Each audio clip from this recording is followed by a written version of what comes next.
আমরা শেষ দিকে ছাড়বো আর কি, আমরা থানাতে বলে গেলাম। ভূত ছাড়াতে ওঝার ঝাড়ফুঁক, পিটুনি, তারপরে মৃত্যু।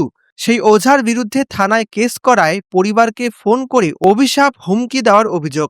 রাজগঞ্জে খিতেন রায়ের মৃত্যুর ঘটনায় নতুন করে চাঞ্চল্য। শুক্রবার সেই অভিযোগ জানাতে শতাধিক মানুষ থানায় জমায়েত করে।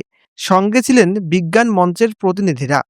তারাও ওঝার কঠিন শাস্তির দাবিতে সরব হয়েছেন। খিতেনের এক আত্মীয়ের দাবি, অভিযুক্ত ওঝা ফোন করে বলছেন, তোমরা যে কাজটা করেছো, তোমরা থানায় কেস করেছো, তোমাদের ভালো হবে না, আরও ক্ষতি হবে। ফোনের সেই রেকর্ডিং ইতিমধ্যেই পুলিশের কাছে দেওয়া হয়েছে।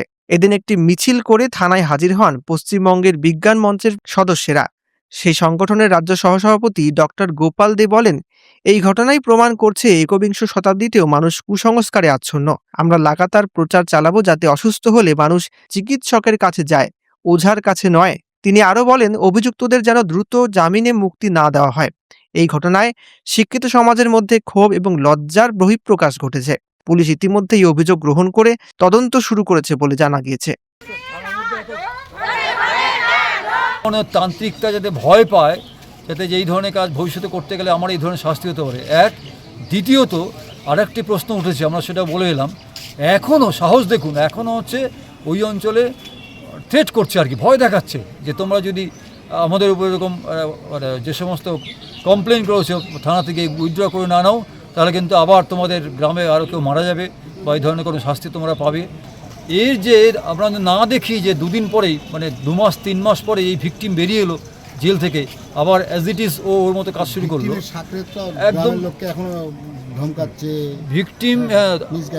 ভিকটিমের দৃষ্টান্তমূলক শাস্তি, যাতে এই ধরনের তান্ত্রিকটা যাতে ভয় পায়, যাতে যে এই ধরনের কাজ ভবিষ্যতে করতে গেলে আমার এই ধরনের শাস্তি হতে পারে। এক, দ্বিতীয়ত আরেকটি প্রশ্ন উঠেছে, আমরা সেটা বলে এলাম, এখনও সাহস দেখুন, এখনও হচ্ছে ওই অঞ্চলে থ্রেট করছে আর কি, ভয় দেখাচ্ছে যে তোমরা যদি আমাদের উপর এরকম যে সমস্ত কমপ্লেন করেছো থানা থেকে উইথড্র করে না নাও, তাহলে কিন্তু আবার তোমাদের গ্রামে আরও কেউ মারা যাবে বা এই ধরনের কোনো শাস্তি তোমরা পাবে, এগুলো দিচ্ছে আর কি।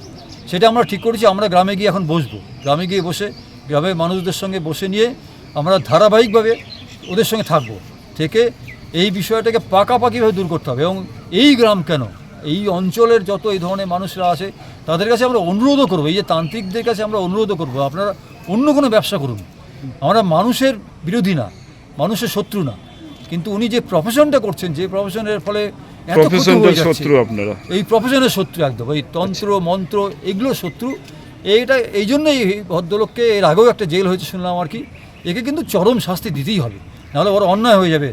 আমরা শেষ দিকে ছাড়বো আর কি, আমরা থানাতে বলে গেলাম, প্রয়োজন হলে যদি আরও ঊর্ধ্বতন কর্তৃপক্ষ আছে সেখানে আমরা যাব। তো সচেতনতার অভাবে কিছু মানুষ এখনও সাফারার হচ্ছে এবং কিছু মানুষকে বোকা বানানো হচ্ছে আর কি। এটা তো সম্পূর্ণরূপে কিছু মানুষেরকে বোকা বানিয়ে এই ঘটনাটা ঘটলো আর কি। এটা আমাদের আফসোস হচ্ছে যে আমরা যদি কিছু আগেও জানতাম, যখন ভর্তি ছিল মেডিকেল কলেজে, তখনও আমরা হয়তো লোকটাকে বাঁচিয়ে দিতে পারতাম আর কি। মেডিকেল কলেজ থেকে নেকানোর যে ঘটনাটা শুনলাম, সেটা সম্পূর্ণ মাথার একটা রোগ, এপিলেপসি বা এখন প্রচুর বিভিন্ন ধরনের রোগ আছে এবং প্রত্যেকটাই হচ্ছে ট্রিটমেন্টযোগ্য আর কি, মানে চিকিৎসা করা যায়, দীর্ঘদিন চিকিৎসা করতে হয়, এগুলো সেরে ওঠে আর কি, ধীরে ধীরে সেরে ওঠে আর কি। সেরকম